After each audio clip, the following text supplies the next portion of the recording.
রাব্বুল আলামিনের কি অদ্ভুত পরিকল্পনা, ধানের শীষের জোয়ারের বিপক্ষে আমাকে স্বতন্ত্র লড়াই করতে হচ্ছে। জমে উঠেছে ব্রাহ্মণবাড়িয়া ২ আসনের নির্বাচনী উত্তাপ।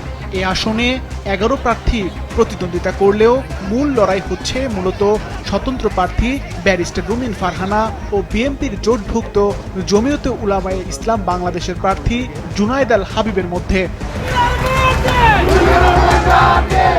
এই আসনে দলীয় সিদ্ধান্ত অমান্য করে নির্বাচনে অংশ নেওয়ায় রুমিন ফারহানাকে বিএনপি থেকে বহিষ্কার পর্যন্ত করা হয়েছে।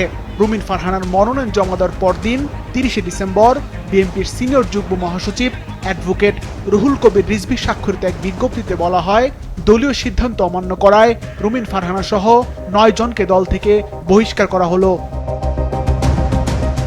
এদিকে শুক্রবার দুপুরে জেলা প্রশাসক ও রিটার্নিং কর্মকর্তা সরাইল, আশুগঞ্জ উপজেলা ও বিজয়নগরের ২টি ইউনিয়ন নিয়ে গঠিত ব্রাহ্মণবাড়িয়া ২ আসনে রুমিন ফারহানা সহ ১১ প্রার্থীর সবার মনোনয়নপত্র বৈধ বলে ঘোষণা করেছেন।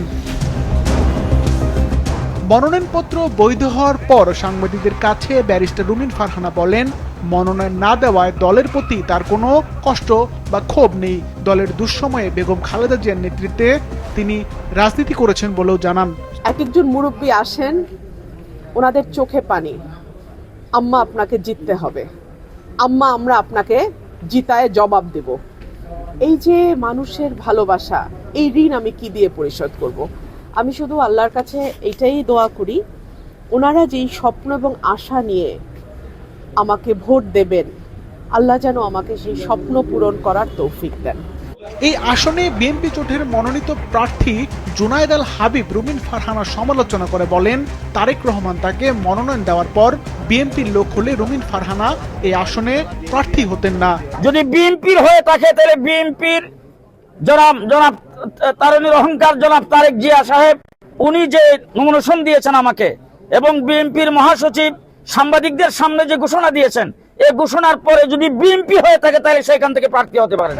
এদিকে সম্প্রতি রুমিন ফারহানা অভিযোগ করেছেন, তার নেতাকর্মীদেরকে ভয় ভীতি দেখানোর ও তাদের বিরুদ্ধে মামলা দেওয়ার হুমকি দেওয়ার ঘটনা ঘটেছে। এ ধরনের কোনো ঘটনা ভবিষ্যতে ঘটলে প্রশাসনকে জানানোর পাশাপাশি প্রয়োজনীয় ব্যবস্থা নেওয়া হবে বলেও জানান তিনি। সিফাত রহমান, মাছরাঙা, নিউজ ডেস্ক।